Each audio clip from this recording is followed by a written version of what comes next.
Here come. Hi all, we see you're entering the attendees room and we'll wait a few minutes for everybody to get situated and then we'll start the webinar.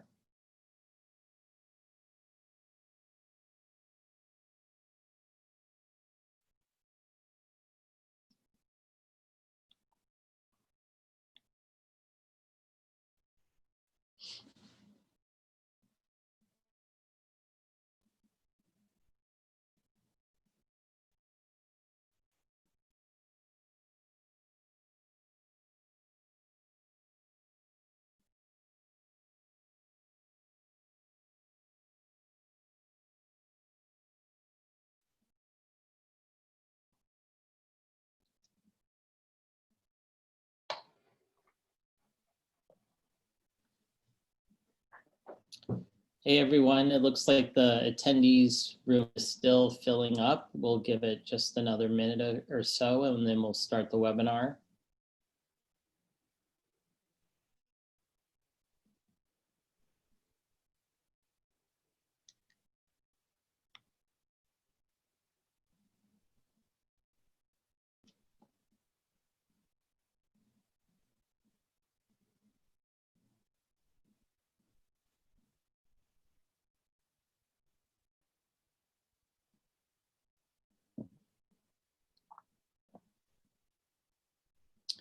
All right, that looks like that's most of the folks that RSVP'd, and we appreciate you signing up early to give us a sense of the number of attendees we'd have.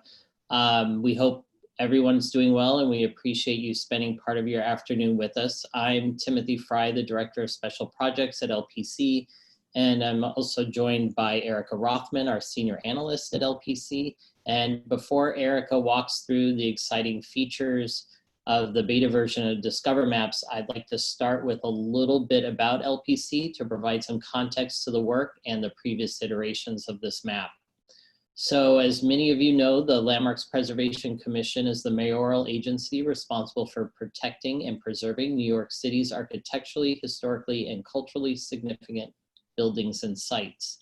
And much of the agency's work is dedicated to regulating historic buildings, and LPC's preservation department is our largest.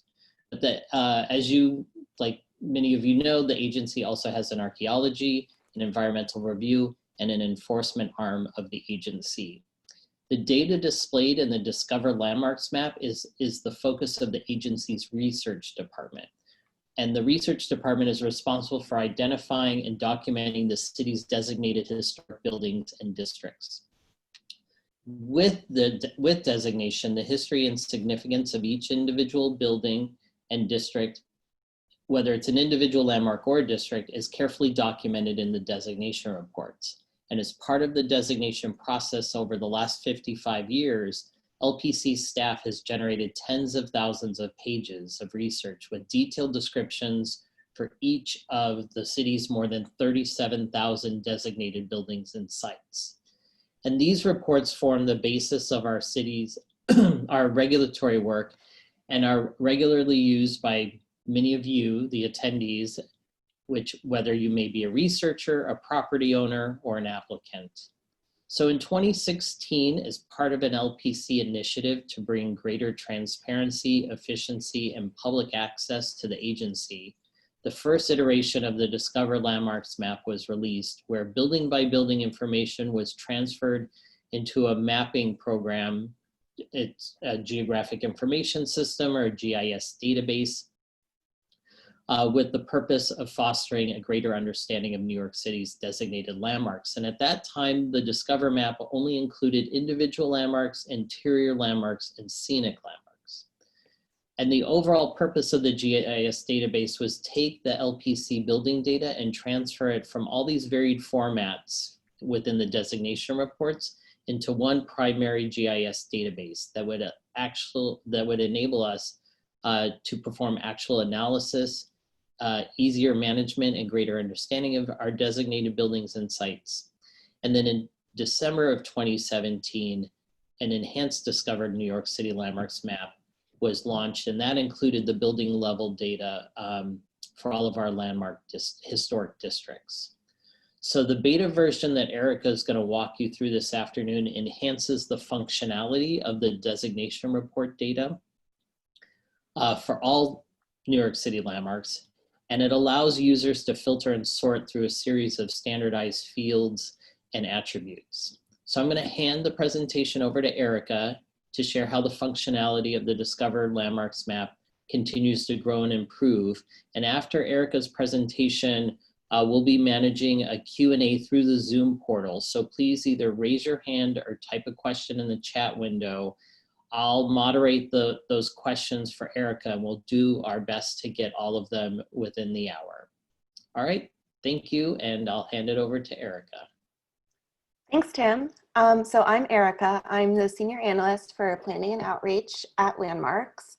And we're really excited to have launched this tool and to now be showing you sort of best practices for how to use it.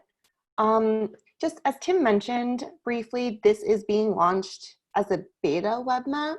And I just want to talk for a second about what that means. And it's a testing phase. Not everything about this map is perfect yet, but we want to release it because we think it's a powerful tool and we want your feedback on how you use it and where you maybe run into issues or where something's really successful. So part of this beta release phase is to sort of open up communication between all of our users and the agency in order to make this the best tool possible. And today I'll just be giving an overview of this tool and the different features within them and how to use them. And I'll also give some little known tips and tricks on how to really maximize your experience.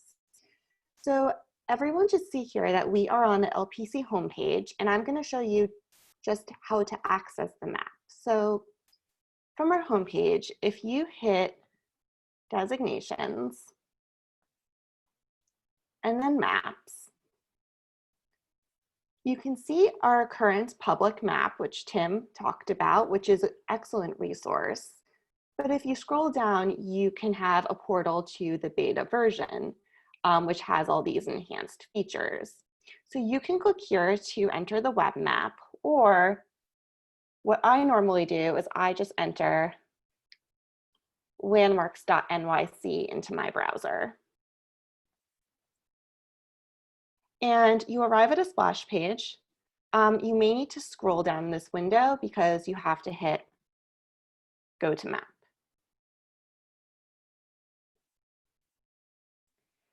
So as this loads up, you're going to see that a lot about the interface looks very familiar to the current public web map, if that's something you already use. And you'll see these different colors, the 4 different colors that indicate our different kinds of landmark. Address search is going to load in up on top. And we have this band of icons down the left-hand side, and that's sort of your main portal to the tools within the map. So I'm just going to close this out and zoom out a bit using this navigation portal on the left-hand side. So much as with the current public web map, you can click on a landmark in a color to see the designation and get access to the designation report. So just a reminder, the designation report is sort of the main legal document that we use to regulate change to a landmark. So you saw I clicked on the Central Park icon, and here I have the Central Park designation report from back in '74. And I can do lots of very detailed research in that document. So I'm going to close out of that. And if I zoom in, you begin to see populate building footprints in our historic districts. So these are these darker yellow shapes and darker pink shapes in our individual landmarks. And you can click on a shape and you get detailed information about that particular address. So I see here at 11 East 69th Street, you have construction date, architect, lots of detailed information here. And of course, I can always click on the underlying polygon. I think I have to zoom in a touch. And that's the shape of the historic district where I can conduct that designation report search and find that information. Now, with all these colors and shapes, if you ever need a reminder on what everything stands for, you can click on this second icon over here on the left-hand side, and there is a nice map legend. So just as an overview, our historic districts are in yellow with those dark yellow building footprints. Our individual landmarks are in pink. Scenics are pretty intuitively in green. And our interior landmarks are blue. So if you ever need a refresher, that second icon is a great reminder. So Tim covered a little bit about the data project and where this data came from, and a result of a creation project by the agency a couple of years ago that I came in on the tail end of. But I wanted to add that something to know about this data here is that it is transcribed directly from the designation reports. So no new research was done. It reflects the information that's in the report itself. So it's representing the building at the point of designation, so in a point in time. So a good example of sort of where this comes into play, I just searched the address in the address bar up here on the right for West 21st Street. It's going to load up.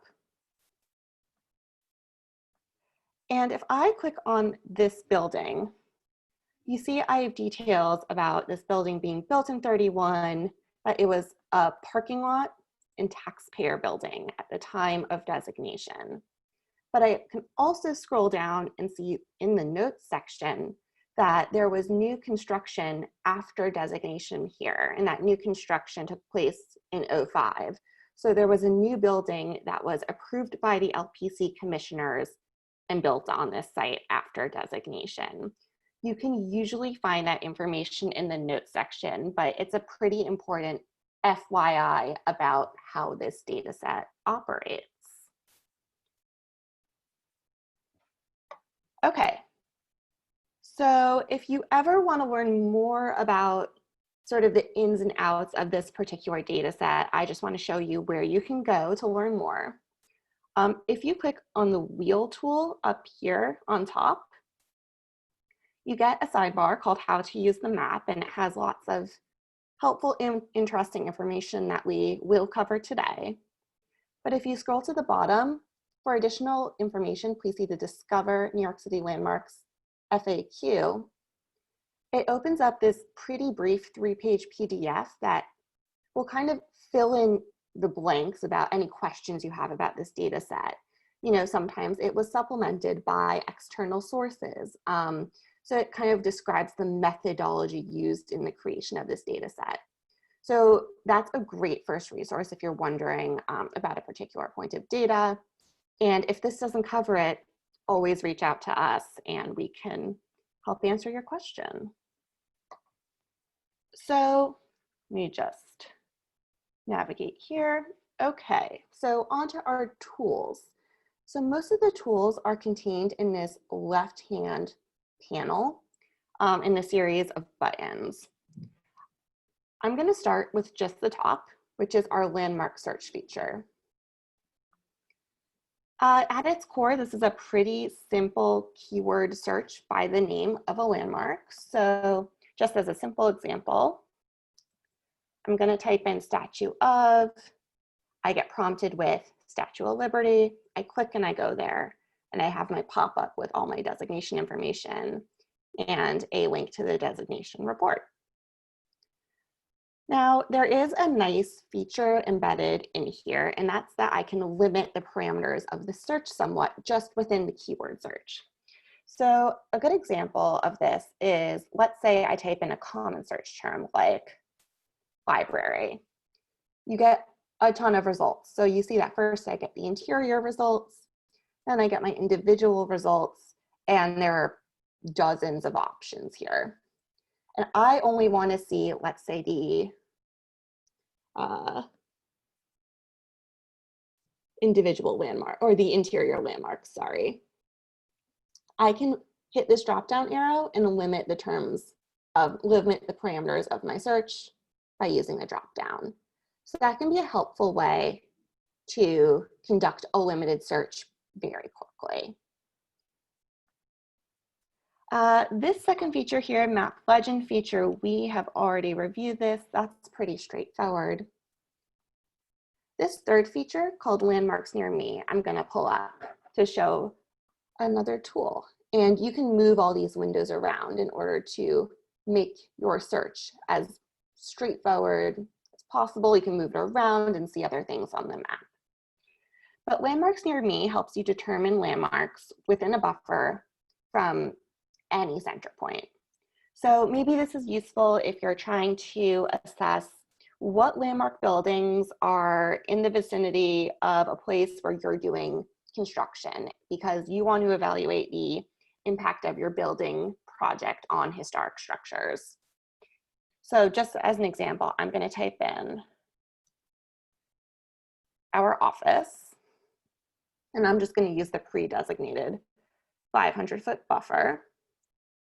And you can see I get a list of landmarks that fall within the 500-foot buffer of the building. And I can click here and get exactly how far they are away from my determined center point. So this can be a really useful tool, and I could move this up or down and change that buffer zone. So I'm just going to close out of that now.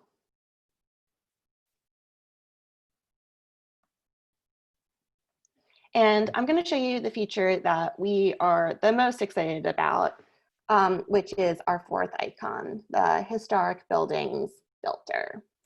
So this is really quite significantly improved from its current iteration. And it really allows you fairly detailed access to this incredible data set that's powering the web map.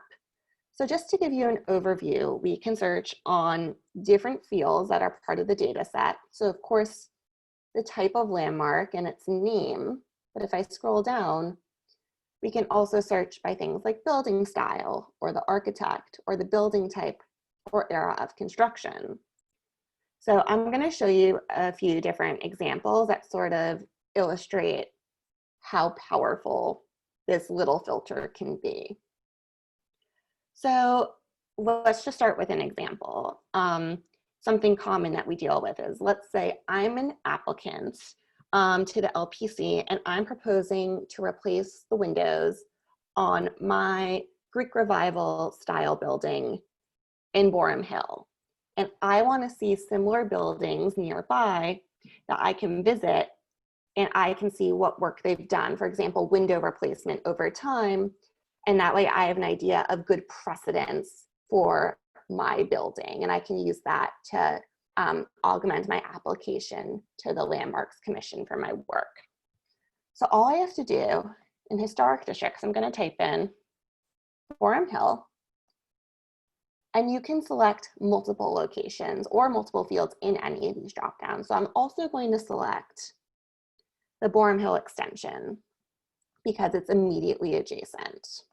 I'm just going to zoom out so we can see everything. And I said I had a Greek Revival style building, so I want to see all the other Greek Revival style buildings in this district. So if I go to style, I'm going to just grab Greek Revival, and you see that the map has reacted. It has filtered out all the building footprints that don't fulfill the parameters of my search.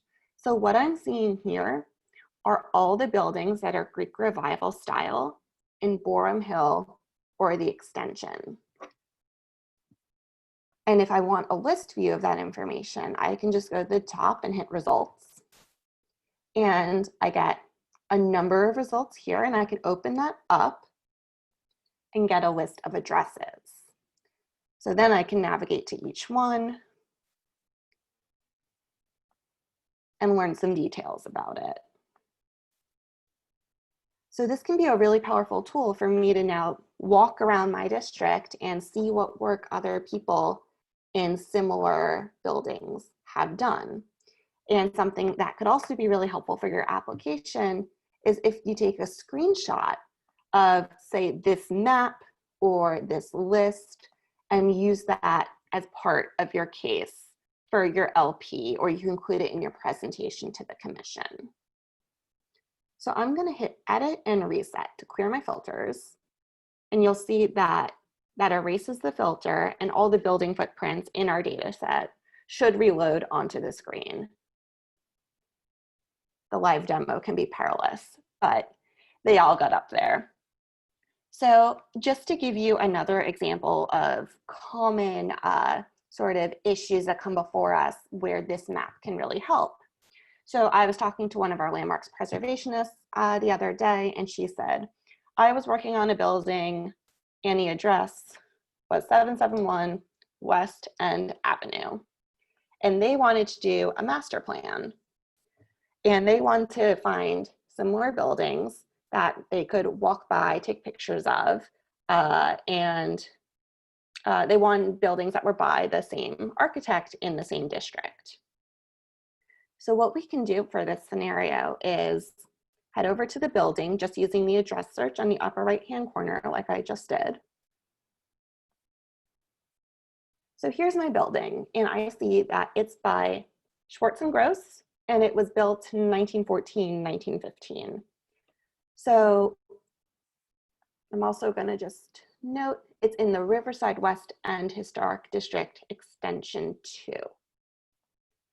So in order to find information for my applicant or for my application, I'm going to look in the Riverside West End Historic District Extension 2. And I'm looking for buildings that are also by Schwartz and Gross. And I'm going to grab this additional search term because it looks like in some instances, Schwartz and Gross in this district collaborated with someone named B.N. Marcus. So I'm going to grab them as well. And then my building was built between 1914 and 1915. So I can use era of construction here. And I only want to pick buildings in the same time period. So I'm going to grab the time, it's 25-year time increments. So I'm going to grab 1901 to 1925. I'm just going to zoom out so we can see our results. So there's my historic district with buildings by Schwartz and Gross that were constructed between 1901 and 1925. And again, I can hit results. I see that there are 11 buildings, so you don't have to go in and count each building footprint. Saves you a lot of time and busy work. And I get each of those buildings that I can click and go to and learn information about. So I can take a screen grab of this. I can take a screen grab of the larger district to show where the buildings are concentrated and use that to supplement my application. So something else, I'm just going to clear out these filters. So something else I want to illustrate with this filter feature is that the filters are reactive, and you may have seen a hint of that here and there as I was showing those searches. That reactivity can be very educational to give you an overview of an architect's work or a district, and it can help you do that really quickly. So I'll just show you an example of the filter reactivity and how it can be useful to you. So just as a starting point, if I enter no filter terms whatsoever, and let's just say I go down to style, I have literally thousands of options. What I'm looking at is a list of every building style for designated buildings in New York City. It's the same with something like architect. Again, I'm getting thousands of options because this is every architect who has built a building that is designated by the commission in the 5 boroughs.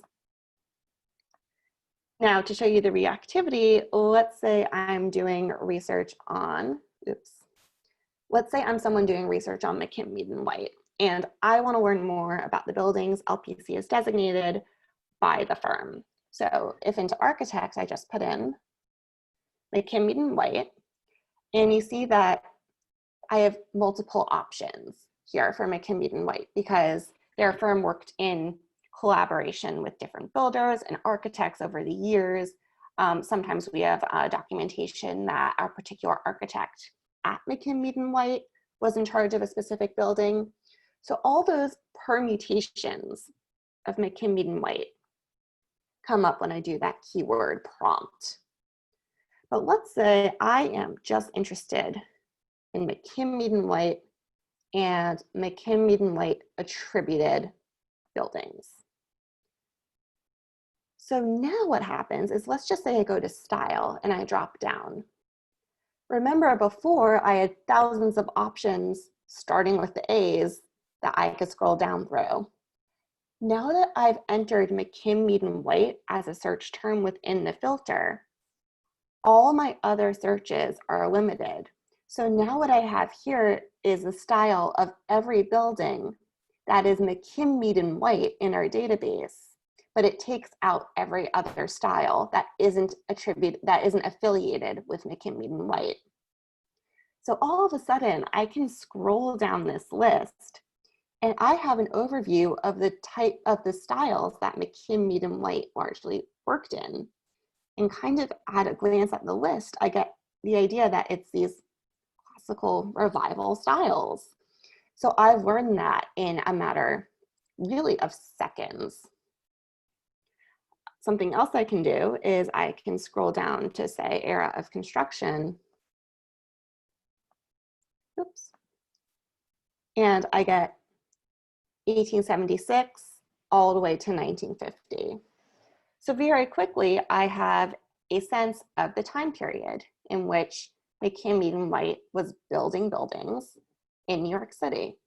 So it can really help really quickly sort of give you a sense of what an architect has done. And I'm just going to hit results just to show you that in each historic district where McKim, Mead, and White is the architect of a building, I have that listed and I can go there.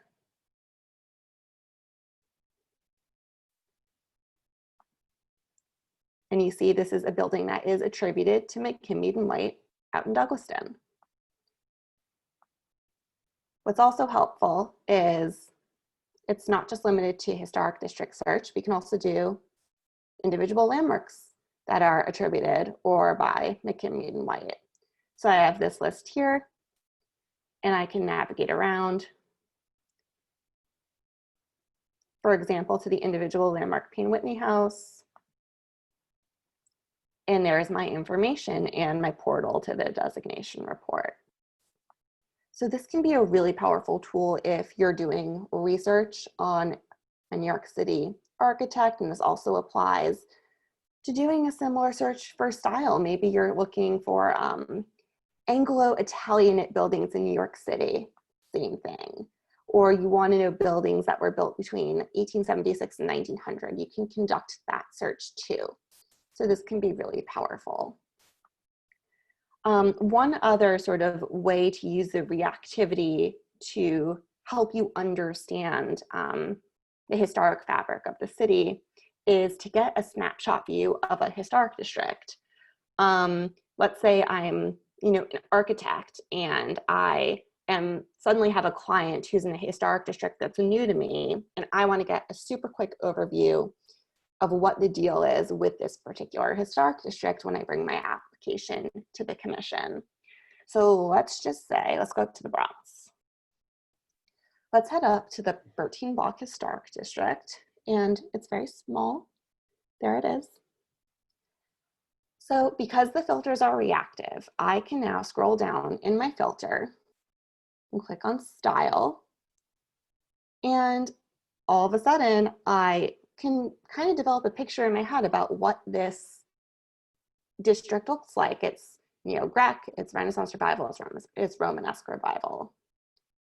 And architect and builder, oops.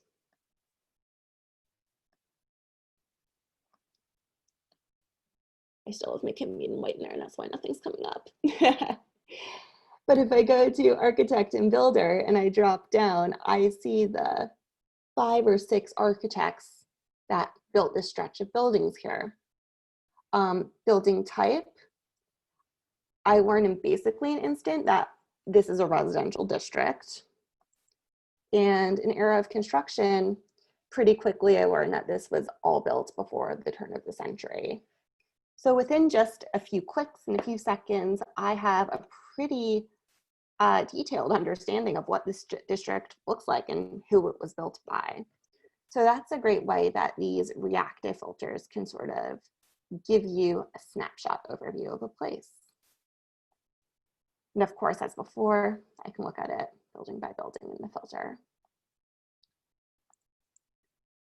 All right, so that is a pretty thorough tour of the historic buildings filter. So I'm just going to let that clear out for a second and reload. And I'm going to show you what happens with this last button, which is our Cyclone Media plugin. But I'm trying to hit all 5 boroughs. So we're going to navigate to Staten Island.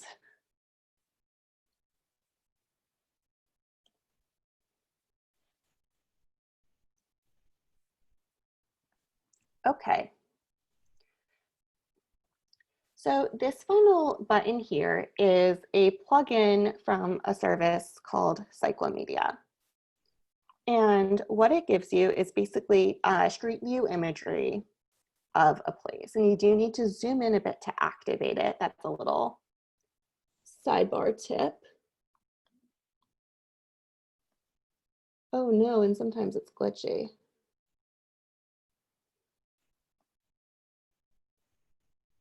Let's give it a second. Up. I clicked too much and got too eager.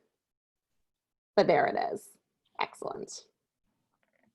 So you can see I have my view shed illustrated on the map with that green arrow. And right here, I have my street view imagery of the house.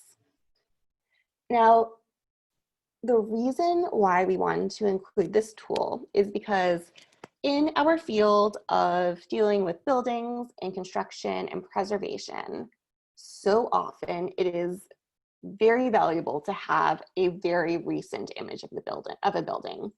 And even in the best of times, you can't always get there. And even now, you know, maybe it's not always safe to go do a site visit. So this tool embedded in here can be really helpful. Take a look at when this image was taken. March 2020, they have updated this since I last looked at this building a week ago.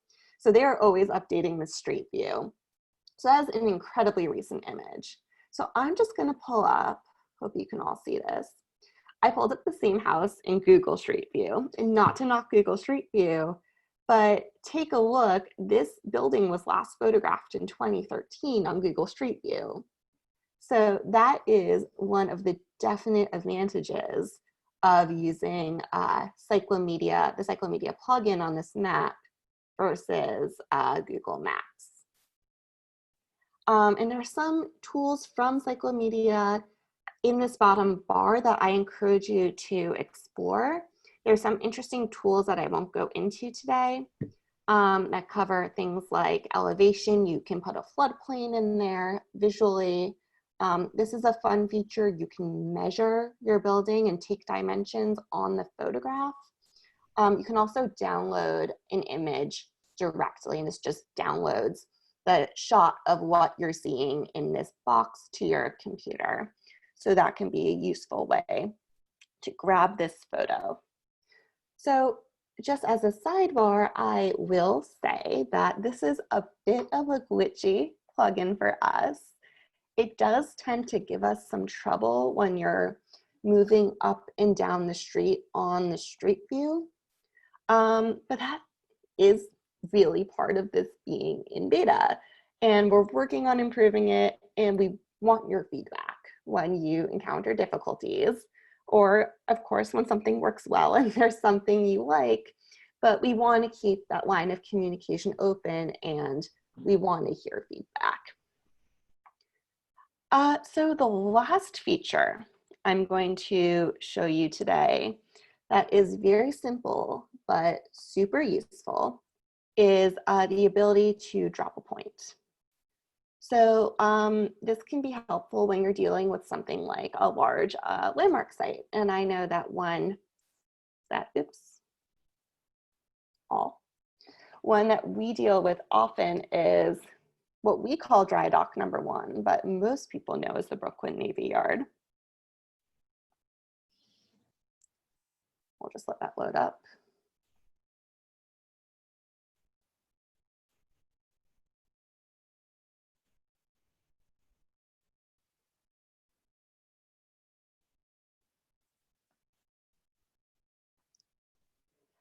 The perils of a live demo. We should be loading up the landmark site. There it is. So you see here that dry dock number 1 / Brooklyn Navy Yard has this really massive landmark site that you see in this sort of transparent pink outline. And this is one of the buildings we regulate within it. But let's say I am an applicant and a preservationist going back and forth, and I'm trying to explain where on the site I'm planning on doing work without having to go through drawing up a site plan for you. So let's just say I'm working on 15 Washington Avenue within the Brooklyn Navy Yard. And there it is. So in order to drop a marker here, I can hit these 3 dots and just click add marker. And I get this little blue flag at the point where I'm planning on doing my work. So what's great about this marker is if I open it up, I get longitude and latitude if you want to import this location into another mapping service or into a site survey. What's great is this custom URL that's automatically generated. So I'm just going to highlight it all, copy it, and just open up a new tab and paste it in.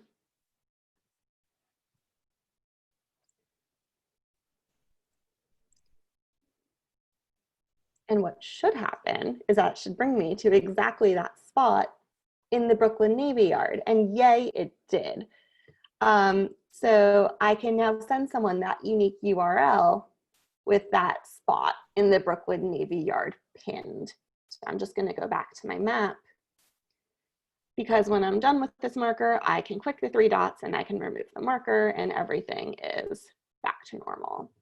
So that can just be a really simple tool that helps streamline communication. All you have to do is send a URL link in your email or your chat, and everyone can see exactly where you're talking about without having to go draw up or mark up a site plan. So that is the end of my tour of sort of the map resources. Like I said, we're excited about this tool and its potential to really add to your toolkit of dealing with the city stock of historic buildings. But before we open it up for Q&A, I did want to spend a moment plugging another related, very excellent digital tool, and that's New York City Open Data. So I'm just going to navigate to this tab here. So it's just opendata.cityofnewyork.us. You can just access it by Googling NYC Open Data. But this is a portal to the data sources that actually power the web map, should you want to ever play with them yourself. All you have to do is download some files. It operates on keyword search. So I'm just going to search for landmarks. And I get all the data sources that Landmarks routinely releases and updates for our buildings and sites, as well as our violations and complaints and applications. It's a really rich resource. But one I just want to point you to is the LPC Individual Landmark and Historic District Building Database. And that extremely concise name is a portal to all those building footprints and all that building footprint data that you see on the web map. So you can see it here. It's certainly not as nice a portal as the web map, as you can see here. So we do encourage that you use the LPC web map. But what you can do is export this as a data set that you can manipulate yourself. If you're comfortable with working with geospatial data, you can download something like a KMZ or a shapefile and bring it into your GIS software. But maybe you just want to download a plain old Excel sheet and you just click download CSV for Excel, and you'll be able to open up an Excel sheet with our 37,000 buildings and sites and details on each and every one of them. So if you ever want to sort of look under the hood of the web map for yourself and learn even more detailed information, I really encourage diving into this very excellent resource and just taking a look for yourself. It's really very rich, as is all of NYC open data. There is just an astonishing amount out there about the city. So same as with the beta map, we would love your feedback here as you use this data resource in your day-to-day workflows. So with that, I'll just say between the tools within the web map as well as open data, you've seen a pretty good segment of our agency universe of digital resources. And this is something I'm very excited and passionate about. And our resources are really only growing and getting better as people use it and give feedback to us. So please do use these tools and let us know your thoughts. And in terms of getting in touch with us, something you can do is use the data and map feedback button. That's up here. You can also always email us at info@lpc.nyc.gov, and we read all those emails and they'll be directed to the right person at the agency. So that's always a good place to start a conversation. And we'll follow up the webinar with some links to how to get in touch with us, how to access the map, and so on. So with that, I'm going to turn it back over to Tim and do some Q&A. Great. Thanks, Erica. That was a great presentation. We have a couple questions, and I also wanted to remind folks, if you raise your hand, I can turn your microphone on and you can ask your question directly.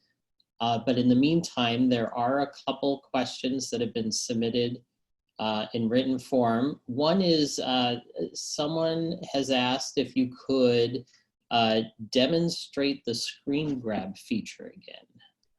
Oh, sure. So the screen grab feature isn't really part of the web map. It would be just using any screenshot or screen grab software that's on your computer or any shortcut. But I can certainly show you how to do that. For example, right now I am on a Mac. So the shortcut to take a screen grab is Command-Shift-4, and I'm pressing that right now. And I don't know if you can see my cursor, but it's turned into little crosshairs and I can click and drag. I don't know if you can see us through screen share and take a screen grab that way. If I'm on a PC, most PCs have an inbuilt feature called, is it Clipper? Screen Clipper? There's a clip tool or there's a print screen button on most keyboards. Exactly. So those are all options for you. And it's just a way to sort of grab what's on your screen at a moment in time after you've done your search and you have exactly what you want to show. So it depends on the machine you're using, but typically it's built into your machine, or you can download a really simple software off the internet to help you do that easily. Great, thank you. Second question is, if I want to see all buildings in districts from 23rd Street to 42nd Street, built from 1880 to 1915, can I sort that way? Sounds like a radius question.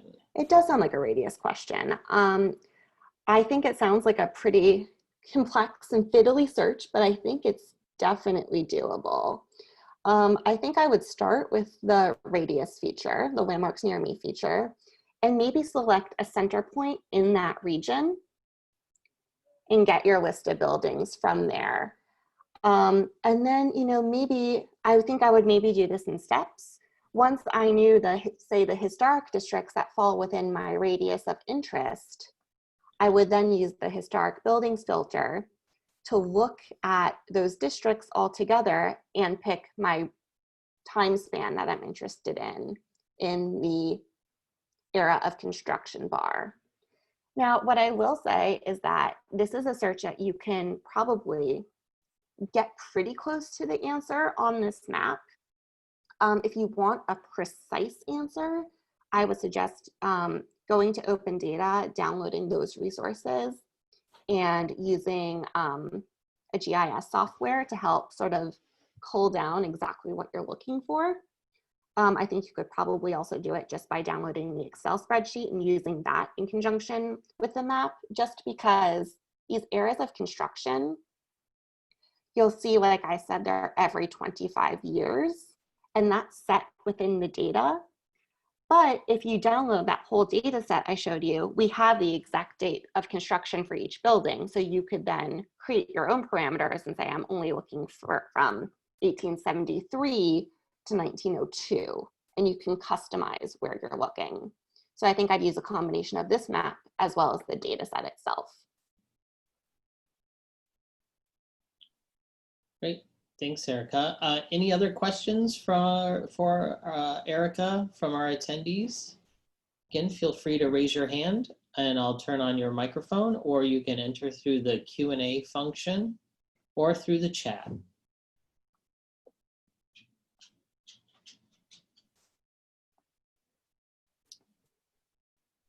I don't see any, doesn't appear like there are any other questions. All right, well, thank you so much for attending. As Erika said, we will be sending out some follow-up information to all attendees, as well as a copy of this, a recording of this webinar, should you want to reference it in the future. Please feel free to play around with the map. As Erika mentioned, because it is a beta version, we are eager to hear from the public any feedback on how to make the functionality more meaningful, or catch any bugs that may be present that we're unaware of. So thanks again for participating. We hope to have a lot more webinars in the upcoming months, and we'll talk to you all soon. Thank you.